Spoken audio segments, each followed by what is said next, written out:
Wo Long Fallen Dynasty is a game I am not good at yet, but I am enjoying the process of improving in it. Mastery is the word that comes to my mind when thinking about titles like Wo Long. Reaching mastery of anything in life requires effort, dedication, and going through disappointments and frustrations. Not every Souls-like game creates a desire to achieve enough mastery to enjoy the game's experience, but Wo Long certainly did it for me. I was waiting for the new product of Team Ninja with anticipation, mixing gameplay from Nioh with an increased focus on deflecting like in Sekiro sounded like a dream come true. I was however worried, will they pull it off? Well, pull they fucking did. The game is definitely not perfect. Fallen Dynasty has a few shortcomings, especially in the loot department, and the game's performance on PC. Furthermore, Team Ninja made choices that can be seen as a step back after Nioh 2, but the overall gameplay loop and its most important factor of how the combat actually feels are very well executed in Wo Long. I really enjoyed my time with the game, and in this video I want to help you understand whether you too will enjoy this great game immensely or not. This review will have the following format. We will talk about aspects of the game that stood out the most for me, both positively and negatively. We will talk about the following: combat, weapons, martial skills, loot, maps exploration, the difficulty of the game, performance on PC. And then, instead of giving the game a score, we will highlight who should play Wo Long and who will likely bounce off the title. Now, let's dive into Wo Long's world.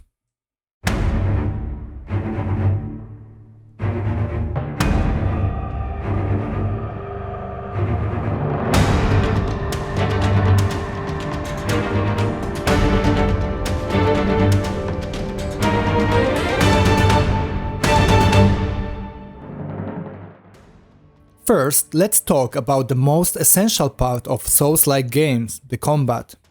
How does the combat feel in Wo Long? All fights are fast-paced, filled with action and tension. Wo Long focuses on deflecting enemy attacks and applying pressure through your own aggression. Turtling behind a block while waiting to parry a critical strike is somewhat feasible playstyle, I guess, but those who play the game in this methodical and defensive way hurt their own enjoyment. A result of this approach is a lackluster gaming experience because Wo Long was not designed to be played defensively. The combat revolves around bombarding enemies with normal attacks to unleash your heavy hitters. You pause your combos to deflect the enemy's attacks whenever the enemy attempts to strike you back. The gameplay in Wo Long feels very fluid and smooth. You know, when I played Nioh 1 and 2, I always felt slight abruption to my character's movements. Luckily, this is not the case in Wo Long. One animation flows swiftly into another. What's incredibly fulfilling is performing deflections and fatal strikes. I was so impressed by the execution of these two mechanics that I reached out to Team Ninja to get insight from their combat designer and animator. I wanted to know what they focused on and how they achieved such a level of satisfaction on the customer's end. Unfortunately, we have yet to get a reply from developers, so we will have to guess what makes the combat such a visceral experience. Perhaps when the channel grows, we will have better chances to get inside information from developers. Speaking about which, if you like this video, then do me a favor and hit that subscribe button to help us grow. So, why does it feel so damn good to parry attacks and land fatal strikes in Wo Long? I have two ideas. Firstly, both mechanics use special effects exceptionally well. Both visual and sound effects provide very satisfying feedback. Deflecting sounds and looks like two metal blades indeed hitting each other. Animations also play a significant role. Bosses have unique critical animations, and just as unique are our own deflections and critical hits on the bosses. Thus, boss fights feel fresh, even late in the game. On top of that, the camera will change angles, making combat feel even more dynamic. The whole mechanic looks very good, sounds just as exciting, and as a result feels fantastic to perform correctly even after many hours. The second reason is the risk-reward factor of deflections. If you do not manage to deflect a few enemy attacks in a row and try to block them instead, your spirit will break, leaving you staggered and vulnerable. Conversely, deflecting at least some of these attacks will build up your spirit fast, allowing you to cast martial skills, spells, or perform spirit attacks. And as a cherry on top, we also have critical hits from enemies. Deflecting such attacks is the fastest way to restore your own spirit and break the defense of your enemy, leading to your biggest hitter, the Fatal Strike. To sum up the feeling of the combat, Team Ninja nailed the animations and fast martial arts fights feeling in Wo Long. To me, the action in Fallen Dynasty is as fierce and satisfying as in Sekiro, and that's a high praise. Weapons. Suppose you're coming from Nioh 2 expecting a deep level of customization for your weapon skills and playstyle variety with stances. In that case, you will be disappointed in Wo Long experience. The game offers 13 weapon types, which sounds like a lot on paper, right? However, both Nioh and Wo Long have very different focus points for their combat system. Learning weapons was the essence of Master in Nioh 2. In Wo Long, however, combat's focus shifts to learning deflections. This is where the mastery of the game lies, and thus, developers made a conscious decision to simplify both the complexity of movesets and the number of available skills at our disposal. Is it a bad thing? No, I don't think so. If weapons had the complexity of Nioh titles, the game would be too much and all over the place. As it stands, Wo Long lands somewhere in the middle with weaponry, between extremely limited Sekiro and widely varied and complex Nioh 2. The game gives us options to choose various weapon types. Still, it limits the depths of our movesets to provide us with mental space for focusing on deflections. Skills. In Wo Long, every weapon can have a maximum of 2 martial skills. These skills are more flashy and complex moves that spend your spirit resources. Unlike Nioh, Wo Long weapons have no skill trees or stances. I actually found most martial skills to be rather forgettable. Most of them were either very situational or felt like leaving me exposed for way too long to warrant their usage. I actually ended up not using them almost at all. Instead, I spent my resources on spirit attacks and wizardry to buff my character. Your experience may vary significantly from mine. It all depends on the weapon types each of us settles in and our luck with martial skills equipped with our weapon of choice. I wanted to experiment with gear more than I actually did in Wo Long. I used a nearly unchanged set for most of my playthrough, and that leads us to the next important topic of Wo Long's experience: the loot. I am a big sucker for looter games.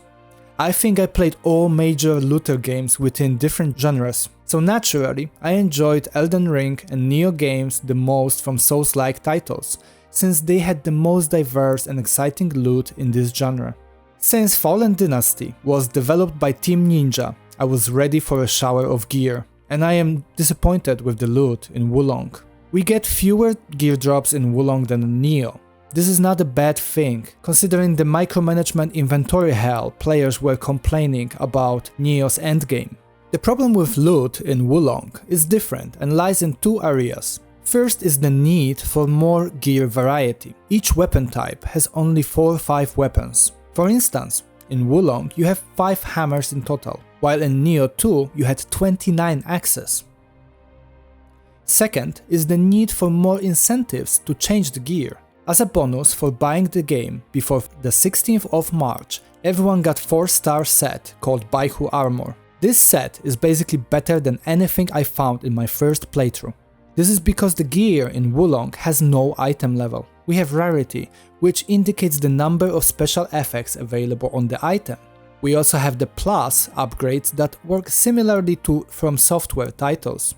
So what you find in the early game with 4 stars can be better than the 4 stars items by the end of the game. If you do not like to bother with loot too much, then I guess it's a good thing. You find your favorite items one time, and you're kinda done searching. You just keep upgrading what you already have. I personally like checking loot, choosing the right one, messing with it, and changing it frequently. Wo Long unfortunately makes loot forgettable for me. Once I found my weapons of choice early on, all the gear dropped afterward in my first playthrough was just a salvage material, and when everything you drop has just a vendor value, you know something about the loot system design is wrong. My guess is that the lack of item level is the culprit here. See, in Nioh, even if you liked your weapon, you would change it for a higher leveled variant every few levels. Here you just don't have to, since the blade you drop on the first level of rarity 4 is the same fucking item you drop in the last mission of the game. The only modifier is the special effects available on the items and set bonuses. And I haven't found them very important factors in my first playthrough. During New Game Plus, they will probably be more impactful when crafting a proper build and tackling harder enemies. But in my first run with the game, deflecting and smacking enemies with spirit attacks was an absolutely sufficient tactic to beat the game comfortably. Now, let's shift to a topic that suffers from loot's shortcomings. Map exploration and fortitude system. You know, it's a pity that the game underdelivers in the loot department, because I like what Team Ninja did with the exploration aspect in Wo Long. In typical Souls-like games, players rush through maps with the path of the least resistance to get to the final boss while risking as few encounters as possible. You may want to explore the map, but every encounter brings a risk of lowering your healing resources and potentially dying from regular enemies. Wo Long adds neat systems which incentivize players to explore maps thoroughly. And that system is the Fortitude rank and connected morale system. The best way to describe morale is to call it a difficulty modifier of a map. Typically, you start a map with morale 0, and then you increase your morale rank by unlocking Wo Long's equivalents of bonfires and waypoints. You also increase your morale by fighting enemies effectively without taking much damage. A low morale rank means you take more damage from enemies and hit them for less damage as well. On top of that, spells have morale rank requirements under which you cannot cast them at all. You may wonder, what is the fortitude level then? It's the base morale level to which your character will drop upon death, and you raise fortitude simply by unlocking bonfires and waypoints. And with this neat little system, the game makes you search the map for marking spots. Doing so makes the final bosses and enemies you encounter much easier. The difference between fighting a boss on, say, rank 10 or 20 is significant. On rank 10, you may get one-shotted by a critical hit, while on rank 20 and higher, you will survive that attack. Therefore, players can decide how difficult they want the toughest encounters to be in Wo Long. And speaking about difficulty, let's discuss just how hard this game is.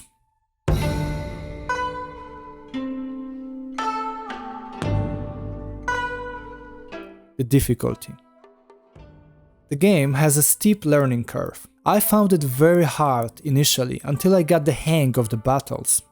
First, I played more carefully, focusing on deflecting. Thus, battles lasted longer, and I gave enemies a lot of opportunities to attack me. Such an approach led to many instances where I mistimed deflects and thus died. But it had an upside. I practiced deflections more than I would otherwise. Only later did I notice how beneficial it is for me to relentlessly attack my enemies. When I stopped playing carefully, the game became much easier. By the middle of the game, I learned to anticipate boss timings more intuitively, even on my first attempts. Other bosses did not click with me. Their animations took a lot of work to time right. Personally, I found Wo Long's learning journey to be in a perfect spot. The beginning was tough, while my playthrough's middle and end were, quote-unquote, just challenging. I felt rewarded for my improvement with a smoother and less frustrating experience the farther I went. Who knows, perhaps frustration will come in New Game Plus. I find Wo Long to be actually one of the most accessible Souls-like games I have played, but that's because deflection timings clicked well with me.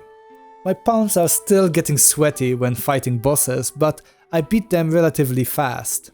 However, people who will not click with deflections may have a very different experience with the game than what I described. Game's performance. Unfortunately, 2023 has rather shitty releases on PC in terms of performance.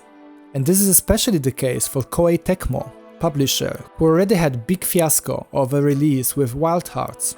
I expected Wo Long to perform well since the game is developed by Team Ninja and both Nioh games run very well on my system, having fairly stable 110 to 120 FPS on max settings. I have Ryzen 5800X with RTX 3070 and 32GB RAM. Wo Long runs much better than Wild Hearts did, but that's rather a low bar. The game's performance is certainly worse than Nioh 2 was. Starting areas gave me around 80-90 FPS when prioritizing FPS, but consistently dropped to 50s during busy fights. I ended up locking FPS to just 60 on 1440p resolution for a more consistent experience. I encountered annoying stutters with the latest Nvidia drivers, so I had to roll back to the previous version, which fixed all the stutters completely. The game also flickered a lot with textures, which was extremely annoying. Apparently, it was caused by the ambient occlusion setting, which I just had to turn off to get rid of this issue. Lastly, but most annoyingly, the gamepad detection was also a problem, which I had to resolve by installing the hit hide application on my machine. You can check my other video for more info on that problem. Overall, the game is very playable with a fairly stable 60 FPS on my computer, but there were a lot of hiccups on the way. Who will enjoy Wo Long and who will not? I believe you will enjoy the game if you wish Sekiro and Nioh had a child. Wo Long combines Sekiro's focus on deflections with the aggression and flashiness of Nioh titles. Are a fan of Chinese martial arts movies? The game has a similar dance-like rhythm to it. Don't mind the steep learning curve at the beginning of the game. Wo Long is more challenging at the start than in later chapters of the story, at least for me. The first boss may seem like a gatekeeper, but once you get it down, the game becomes easier later on. You are likely to bounce off the title if you prefer methodical, defensive playstyle in Souls-like games. You may be successful playing defensively in Wo Long, but you will have a subpar gaming experience since the game was designed to be played offensively. Are heavily focusing on the loot. The loot drops are there and quite frequent, but it's not the focus of the game as much as I wish it was.